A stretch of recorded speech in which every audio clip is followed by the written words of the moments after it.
Okay, so the whole moon, the initial moon acronym is missing out on nothing, or miss out on nothing, which, what does that basically mean? It doesn't really mean just be present. It's more so like a compass. It's kind of like, at least for me, it's turned into a mantra.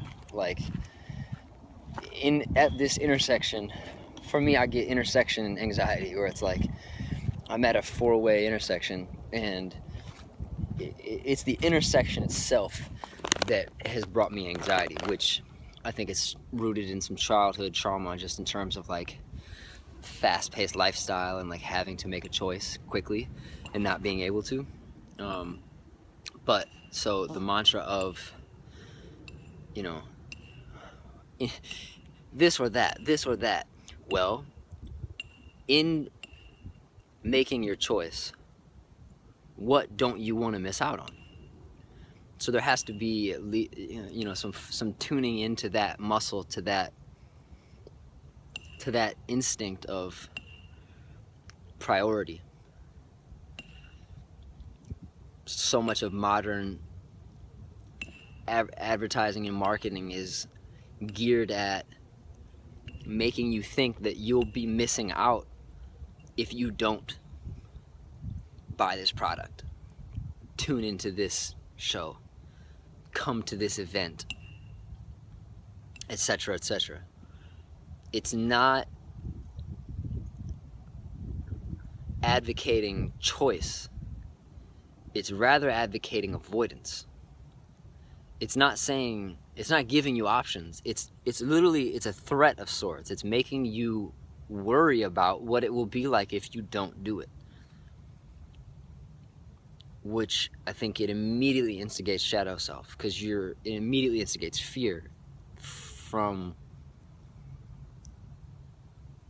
the collective instinctual compartment of the human dynamic, which we instinctively know that we want to experience stuff with our collective, with our group, with our herd, with our pack. So if I get the feeling that by choosing A, I'm missing out on B and everybody, I actually want A, but all of the people that I care about and the people that I get a sense of community and a confirmed, validated sense of identity through are choosing B, I don't want to choose B anymore. I do want to choose B, but I'm afraid of what will happen. So all of a sudden we've turned against ourselves. So in a nutshell, that's what the fear of missing out is. That's what FOMO is. It's this fear of missing out on a version of reality where we're happier than we are here. So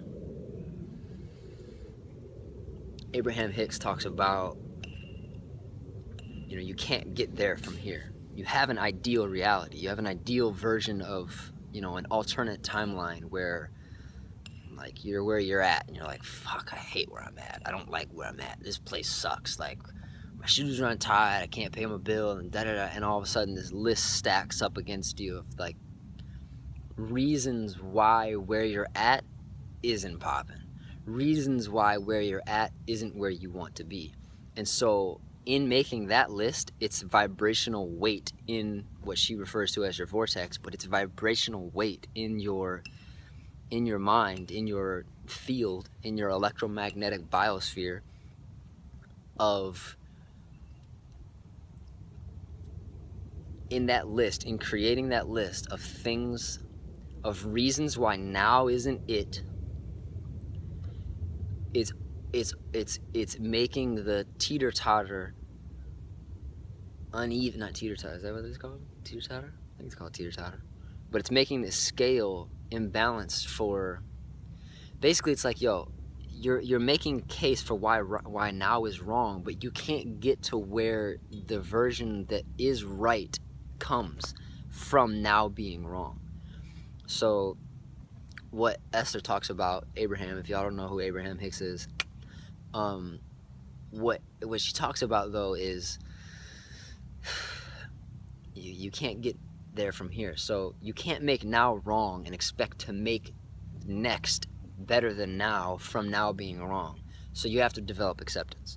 So missing out on nothing breeds that, I think. At least it's helping me do that. It's helping me recognize that I can't miss out on anything. I'm only going to experience this version of reality as I'm experiencing it. Now, my conversation of reality is what can change. And the conversation as it changes, as I tweak it, as I reposition my perspective on where I'm at and what's happening, this current timeline that I'm experiencing, whether I like it or not, my perspective and my conversation of it is cultivating what's coming.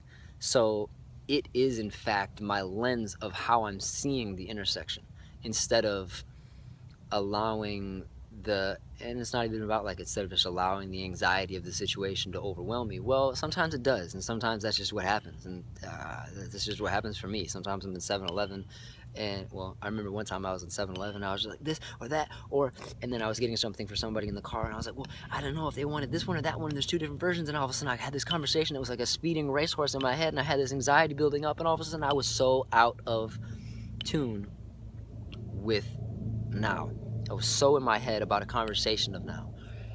And so you can't breed this version of reality where one is so blissed out and, like, at joy and in love with life from this perspective that everything is shit, everything is fucked, everything is not as it's supposed to be, because that vibrational reality imposes the vibrational architecture, the vibrational frequency of things just being wrong. So you're manifesting, you're attracting more things being wrong. So missing out on nothing is a helpful tool to help you recognize that you're only having one experience.